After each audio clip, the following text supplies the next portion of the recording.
Hello guys, Shivani's किचनमध्ये तुमचं स्वागत आहे। आज मी कॅरेमेलाइट खीर तुमच्याबरोबर शेअर केली आहे। खूप सोपी आणि टेस्टी रेसिपी आहे। तुम्ही तांदळाची खीर तर नेहमीच खाल्ली असेल, पण या प्रकारे 20 मिनिटात होणारी खीर नक्की ट्राय करा। कुकरच्या भांड्यात 2 चमचे मी इंद्रायणी तांदूळ घेतला होता। मीठ थोडंसं चवीनुसार, पाणी टाकून आपण शिट्टी देऊया तांदळाला, म्हणजे भात शिजून घेऊया। आता मी मिक्सरच्या भांड्यामध्ये 5 ते 7 काजू घेतलेत, 1 चमचा इंद्रायणी तांदूळ घेतलाय 2, आणि ते आता बारीक वाटून घेऊया। भात पण आपला व्यवस्थित शिजलाय। आता तो व्यवस्थित मिक्स करून घेऊयात आपण। जर तुम्हाला माझी रेसिपी आवडली असेल तर लाईक करा, शेअर करा आणि चॅनलला सबस्क्राईब करा। व्यवस्थित तांदूळ पण मिक्स करून घेतलाय। आता थोडंसं मी दूध टाकते 1 कपभर, आणि ते पण व्यवस्थित मिक्स करून घेते।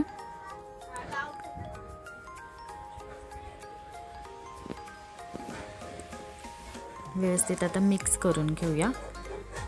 एकदमच पूर्ण दूध नाही टाकायचं, नाहीतर आपले जे तांदूळ आपण शिजवले त्याचे असे गाठी राहतील, म्हणून थोडंसं दूध टाकून व्यवस्थित मिक्स करून घेऊया। आता मी 1 लिटर दूध टाकते पूर्ण,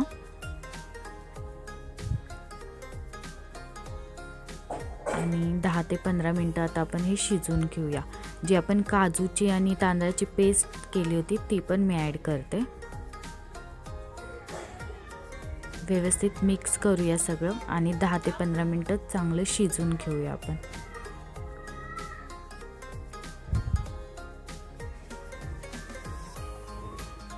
आपला तांदूळ व्यवस्थित ट्रान्सपरंट झालाय।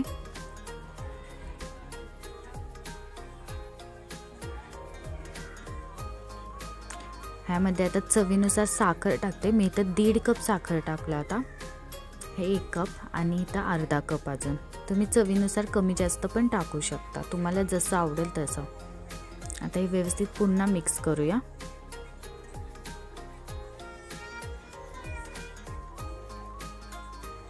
तांदूळ आणि आपण जी पेस्ट टाकली होती, दूध एकजीव मस्तपैकी झालंय। आता खीर आपण कॅरेमेलाइट करूया। त्यासाठी वाटी किंवा तडका पॅन आपण घेऊया। त्यामध्ये 2 चमचे साखर टाकली, आणि ते बारीक गॅसवर आपण मेल्ट करून घेऊया। जसं जसं तुमची साखर मेल्ट होईल तसं तसं त्याला तो चॉकलेटी रंग येईल। 5 ते 5च मिनिटात ते होईल कॅरेमेलाइट, तुम्ही बघू शकता। आणि आता हे गरम गरम जी आपली खीर आहे त्यामध्ये आपण टाकूयात। ह्यामुळे खिरीचा रंग पण खूप छान आणि टेस्ट पण खूप छान येते खिरीला।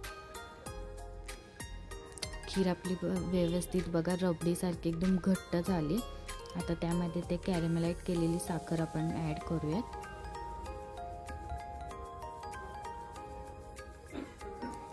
आता व्यवस्थित खीरमध्ये ते मिक्स करून घेऊयात।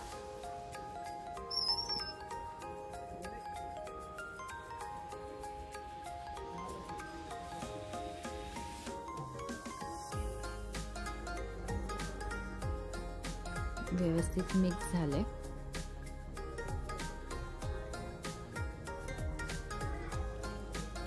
आवडीनुसार विलायची पावडर ॲड करूया, ते आता व्यवस्थित मिक्स करून घेऊयात।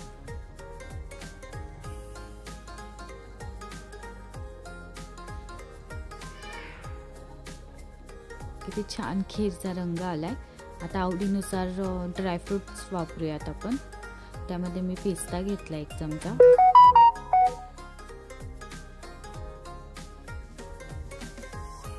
बदाम घेतलात, आणि काजू ॲड केले।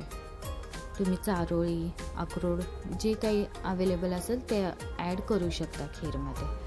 ते व्यवस्थित मिक्स करूया, आणि आता एका भांड्यात आपण खीर काढून घेऊया। किती घट्ट आणि रबडीसारखी एकदम खीर झाली आहे, खूप टेस्टी आहे। नक्की ही रेसिपी ट्राय करा। तुम्हाला जर काय वाटलं तर तुम्ही मला कमेंट करून पण विचारू शकता।